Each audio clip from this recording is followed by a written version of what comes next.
ഈ മെഷീനാണെങ്കിൽ നൂല് കോർക്കാതെയും തയ്ക്കാം എന്നുള്ള തമിഴ് കണ്ടിട്ടായിരിക്കും നിങ്ങൾ വീഡിയോയിലേക്ക് വന്നത്. ഞാൻ ഉപയോഗിക്കുന്നത് സിംഗർ മെഷീനാണ്. ഇത്തരത്തിലുള്ള അല്ലെങ്കിൽ സിംഗറോ അതുപോലെയുള്ള പവർ മെഷീൻസ് ഉപയോഗിക്കുന്ന എല്ലാവർക്കും ഇതുപോലെ എളുപ്പത്തിൽ നൂല് കോർത്ത് സ്റ്റിച്ച് ചെയ്യാനായിട്ട് പറ്റും.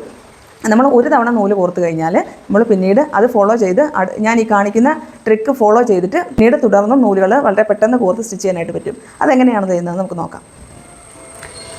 ഇവിടെ ഓൾറെഡി നമ്മൾ സ്റ്റിച്ച് ചെയ്യാനായിട്ട് നമ്മൾ ആദ്യം ഒരു നൂല് കോർത്ത് ഇട്ടുണ്ട്. ഇവിടെയും ബോംബലിലേക്ക് നൂല് ചുറ്റാനായിട്ട് അതുപോലെ തന്നെ ഒരു നൂല് കോർത്ത് വെച്ചിട്ടുണ്ട്. ഈ നൂല് നമ്മൾ ഒരു നൂല് ചുറ്റിയതിന് ശേഷം ഇതിലിരിക്കുന്ന നൂലെടുത്ത് അതിലേക്ക് ഇട്ടിട്ടായിരിക്കും സ്റ്റിച്ച് ചെയ്യുന്നത്.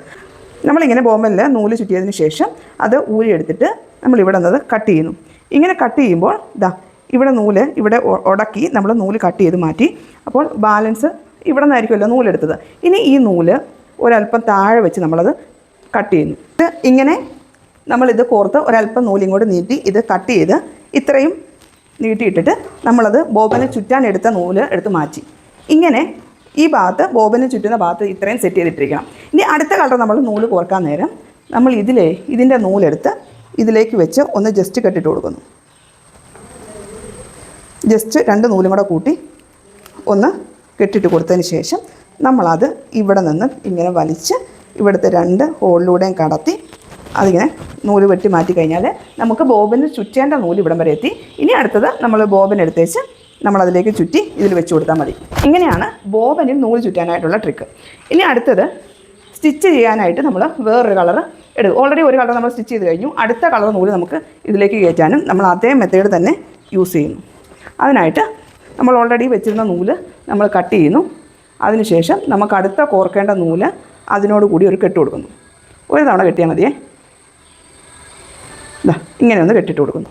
എന്നിട്ട്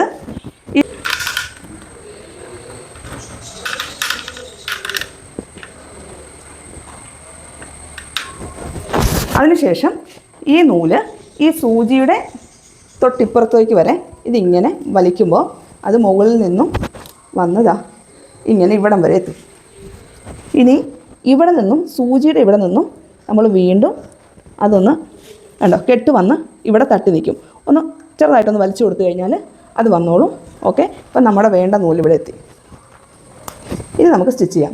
ഇങ്ങനെ എത്രയും പണിയേ ഉള്ളൂ. അല്ലാതെ ഇങ്ങനെ ഓരോ തവണ നൂല് മാറുമ്പോഴും ഓരോ ഹോളിലൂടെ ഇങ്ങനെ കടത്തി നമ്മൾ ബുദ്ധിമുട്ടുണ്ട്. സൂചിയിലാണെങ്കിലും നമുക്ക് ബുദ്ധിമുട്ടായിരിക്കും ഓരോ തവണ നൂല് കോർക്കാനായിട്ട്. ഇത് ഒരു തവണ നൂല് കോർത്താൽ തന്നെ നമ്മൾ പൊട്ടാതെ സൂക്ഷിച്ച് കഴിഞ്ഞാൽ ഇത് കറക്റ്റായിട്ട് നമുക്ക് ചെയ്യാൻ പറ്റും. നമ്മുടെ പണി വളരെ എളുപ്പമായിട്ട് നമുക്ക് ചെയ്യാൻ പറ്റും. അതുപോലെ പവർ മെഷീൻസ് ഉള്ളവർ ഇനി തുടർന്ന് സ്റ്റിച്ച് ചെയ്യുമ്പോൾ ഈ ട്രിക്ക് യൂസ് ചെയ്തിട്ട് നിങ്ങൾക്ക് വളരെ എളുപ്പത്തിൽ നൂല് കോർക്കാനായിട്ട് പറ്റും.